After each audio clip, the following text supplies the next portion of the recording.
패스트푸드는 원래 모두를 위한 것이었지만 이제 치폴레는 중산층을 배제하고 있습니다. 수익은 치솟고 있지만 손님들은 사라지고 있죠. 저렴한 브리토의 시대는 끝났습니다. 그리고 지금 상황을 보면 이것이 미국 경제의 미래에 대해 불안한 점을 시사할 수도 있습니다. 조쉬입니다. 오늘 인포그래픽 쇼에서는 치폴레가 어떻게 길을 잃었는지 알아보겠습니다.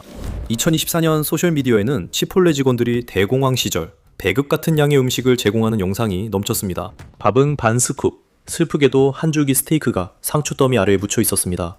사람들은 곧 줄을 서면서 자신을 촬영하기 시작했고 휴대폰을 음식을 담는 카운터에 겨냥했습니다. 이 전략은 폰 룰로 알려졌으며 카메라가 비추면 직원들이 제대로 양을 제공했습니다. 이것은 망상이 아니었고 실제로 일어나고 있었습니다. 실제로 월스트리트의 한 은행은 분석가를 보내 상황을 확인하기도 했는데 이 일이 얼마나 심각해졌는지 보여줍니다. 웰스파고는 치폴레 브리토볼 75개의 무게를 재본 결과 최대 87%까지 차이가 났다고 밝혔습니다. 특히 온라인 주문에서 차이가 컸으며 그 이유는 쉽게 알 수 있었습니다. 치폴레 내부 지표는 처리량이라고 불리는 것에 집중했는데 이는 본질적으로 15분 동안 얼마나 많은 주문을 처리할 수 있는지를 의미합니다. 이로 인해 속도를 위해 양을 희생하는 인센티브가 생겼습니다. 15분 동안 35개 주문을 처리하려는 직원은 여러분이 충분한 카르니타스를 받았는지 신경 쓰지 않습니다. 치폴레는 힘든 상황도 아닙니다. 2025년에 15억 4천만 달러의 이익, 334개의 신규 매장, 전 세계 4,000개의 지점 등 모든 지표에서 이 체인은 번창하고 있습니다. 하지만 브리토는 다른 이야기를 하고 있습니다. 줄은 더 짧아졌고 양은 더 적어졌으며 주가는 31%나 폭락했습니다. 월스트리트의 총아로 불리던 회사에게 이것은 실패입니다. 대중의 반발은 거셌고 본사는 대응해야 했습니다. 치폴레는 자사 매장 10곳 중 한 곳꼴로 양을 줄여 제공한 사실을 인정했습니다. 이를 해결하기 위해 직원들을 대상으로 의무 재교육을 실시했고 더 큰 스쿱으로 제공하겠다고 약속했습니다. 하지만 이 해결책엔 숨은 비용이 있습니다.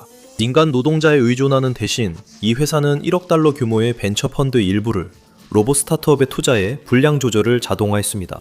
자동화된 메이크라인은 디지털 주문을 위해 매번 모든 재료를 정확히 같은 양으로 담아 샐러드와 볼을 만듭니다. 그래서 고객에게는 이득일까요?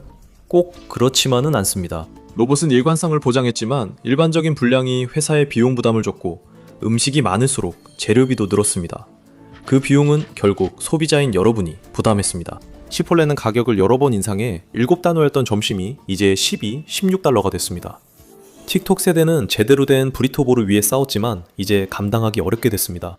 가격이 오르고 줄이 전쟁터가 되자 손님들은 현대 소비자답게 행동했습니다. 그들은 앱으로 발길을 돌렸죠. 치폴레 앱은 오래전부터 있었고 편의를 위한 도구로 자리 잡고 있었습니다. 줄 설 필요 없이 주문하고 음식 커스터마이즈와 리워드 적립이 가능합니다. 잠시 양쪽 모두 이득이었습니다. 손님들은 빠른 서비스를 받고 치폴레는 주문 데이터로 프로세스를 최적화했습니다. 하지만 앱 안에서 또 다른 일이 벌어지기 시작했고 본사에서는 이를 빠르게 알아챘습니다. 카운터에서 직원과 눈을 마주치고 서 있을 때는 사회적 역학이 작용합니다. 누구도 자신을 바라보고 있는 사람 앞에서 대놓고 적게 담으려 하지 않습니다. 눈 마주침, 존재감, 말없는 평가, 이 모든 것이 그릇에 음식을 조금 더 담게 만듭니다. 직접 주문은 여러분의 보호막이었지만 앱이 이를 없앴습니다. 고객들은 음식이 만들어지는 것도 누가 책임지는지도 보이지 않았습니다. 메이크라인 로봇이 디지털 주문을 맡으면서 회사가 완전히 통제하게 됐었습니다. 기계는 정해진 양만 제공하며 고객은 과정을 볼 수 없습니다. 그 그릇이 픽업 선반에 도착해 뚜껑이 열릴 무렵이면 거래는 이미 끝납니다. 이렇게 해서 처음부터 고객이 더 많은 양을 요구할 수 있는 가능성 자체를 없애버림으로써 분량 전쟁에서 승리하게 됐습니다. 하지만 이것이 새로운 문제를 불러왔을지도 모릅니다. 2026년 초가 되자 그 결과가 방문자 수에 나타나기 시작했습니다.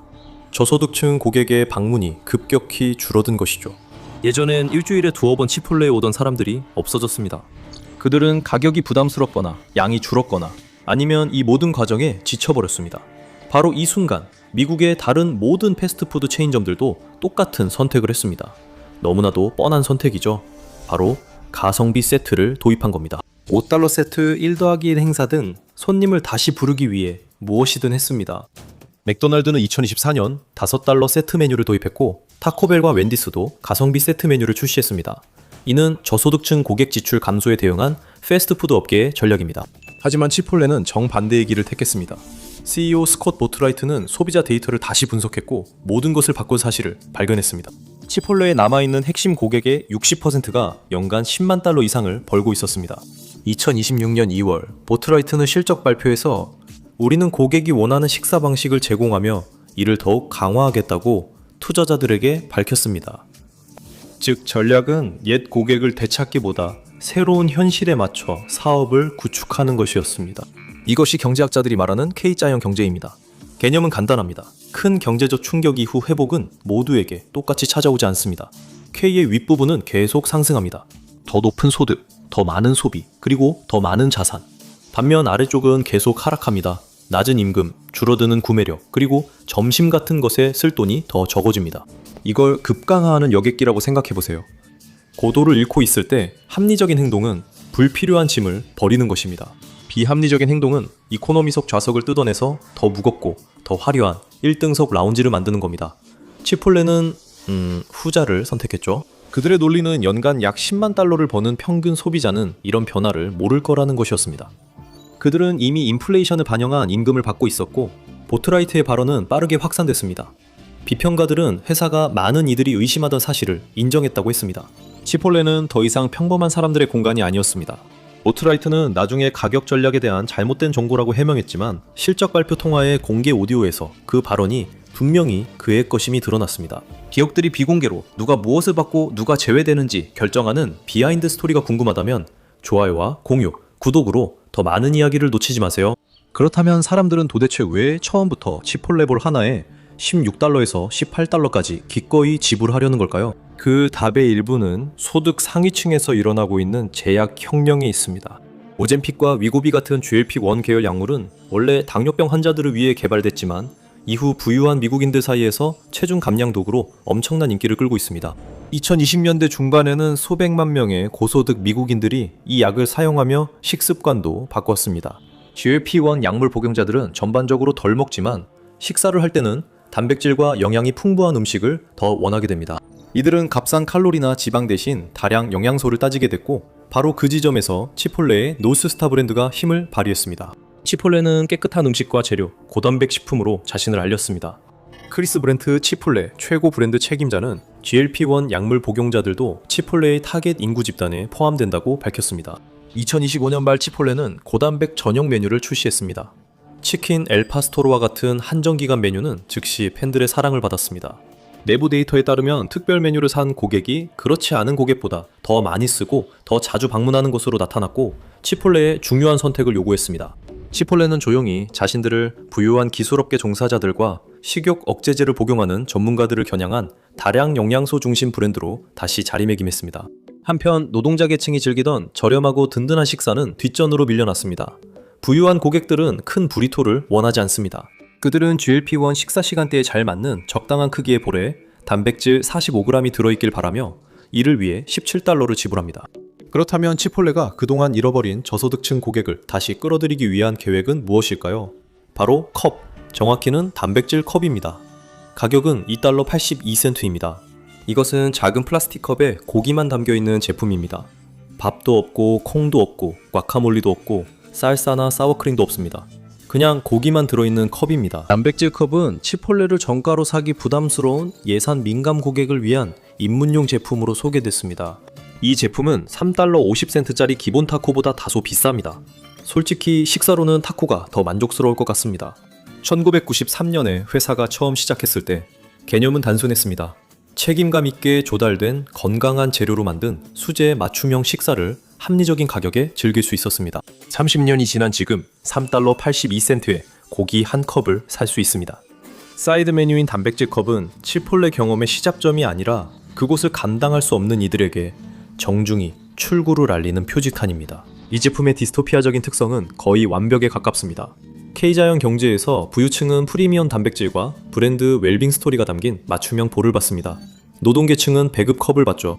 기자가 보트라이트에게 치폴레가 저소득층 고객을 다시 되찾기 위해 맥도날드식 가성비 세트 메뉴 도입 의향을 묻자 그의 대답이 모든 것을 보여줬습니다. 저희 핵심 상품 가치를 훼손하고 싶지 않습니다. 라고 그는 말했습니다. 그건 저희에게 맞는 방식이 아닙니다. 핵심 메뉴는 그걸 감당 못하는 사람을 위한 게 아닙니다. 단백질 컵이요? 치폴레가 K의 하위층에게 마땅하다고 여기는 겁니다. 그렇다면 치폴레는 저소득 노동자들에게 지금 무엇을 하고 있을까요? 이는 가정이 아닙니다. 치폴레의 자동화 프로그램은 부유한 고객층으로의 전환과 동시에 진행되어 왔고, 이는 우연이 아닙니다. 증강형 메이크라인 로봇은 온라인 주문에는 직접 조립할 때처럼 인간의 책임감이 없기 때문에 만들어졌습니다. 일관성은 있지만 이 로봇은 또 다른 역할도 합니다. 이 로봇은 인간이라는 변수를 완전히 없앱니다. 대본에서 벗어나는 직원도 없고, 아프다고 결근하거나 더 높은 최저임금을 요구하는 사람도 없습니다. 오토카도 로봇은 아보카도를 26초 만에 자르고 씨를 빼며 껍질도 벗깁니다. 이는 인간 직원보다 2배 빠릅니다. 치폴레는 연 500만 케이스 이상의 아보카도를 사용하므로 이 기계를 대규모 도입하면 노동에 큰 영향을 미칩니다. 이 기계들은 2024년 캘리포니아에서 패스트푸드 노동자 최저임금이 시간당 $20로 오르며 도입됐습니다. 치폴레는 이에 대응해 가격을 6.5%에서 7% 인상했습니다. 아보카도 껍질 벗기는 로봇을 도입함으로써 치폴레는 매장에 필요한 직원 수를 줄일 수 있습니다. 나머지는 뻔하죠. 부유한 고객들의 디지털 주문을 처리하는 완전히 자동화된 조립 라인은 매장에 최저임금 노동자가 많이 필요하지 않습니다. 고객이 휴대폰으로 주문하면 로봇이 음식을 조립합니다. 한 명의 직원이 지켜보면서 고객에게 가방을 건네줍니다. 노동계급은 소비자이자 직원으로서 모두 가격 때문에 밀려나게 되었습니다. 이것이 바로 치폴레가 선도하고 있는 모델입니다. 단순한 패스트푸드 레스토랑이 아니라 고단백이고 GLP-1 친화적인 디지털에 익숙한 핵심 부유층 고객층을 위한 경험이죠. 로봇과 알고리즘이 주로 일하지만 뒤처진 사람들을 위해 $3.82짜리 단백질 컵도 준비합니다. 월스트리트는 이를 효율적, 마진 확대, 패스트 캐주얼의 미래라고 부릅니다. 치폴레 프로그램이 연구 가치가 있는 이유는 실패가 아니라 성공하고 있기 때문입니다. 처음과는 전혀 다른 분야에서 성공 중입니다. 일부는 이 회사가 본질을 잃었다고 하지만 이는 우연이 아닙니다. 치폴레에게 물어보면 그들은 의도적으로 판을 다시 짰고 이야기의 흐름을 통제하고 있다고 말할 것입니다. 누가 제외되고 있는지 정확히 알고 있으며 그들은 혼자가 아닙니다. 가장 가치 있는 고객을 위해 서비스를 구축하고 나머지는 배제하는 전략이 식당, 소매업, 의료, 주택 등 다양한 분야로 확산되고 있습니다. 패스트푸드는 모두에게 같은 버거와 브리토를 제공하는 경제적 평등의 상징이 되고자 했습니다. 이제 패스트푸드마저 경제력에 따라 걸러진다는 사실은 미국 경제 생활의 최저선이 실제로 어디에 있는지를 보여줍니다. 그래서 치폴레의 전략이 상위 60% 소득자들에게만 맞춰져 있다면 더 큰 의문이 생깁니다. 편안하게 살기 위해 실제로 얼마나 많은 돈이 필요할까요? 각 세대가 행복하게 살기 위해 얼마나 많은 돈이 필요한지 알아보려면 이 영상을 시청하세요. 아니면 이 영상을 클릭하셔도 됩니다.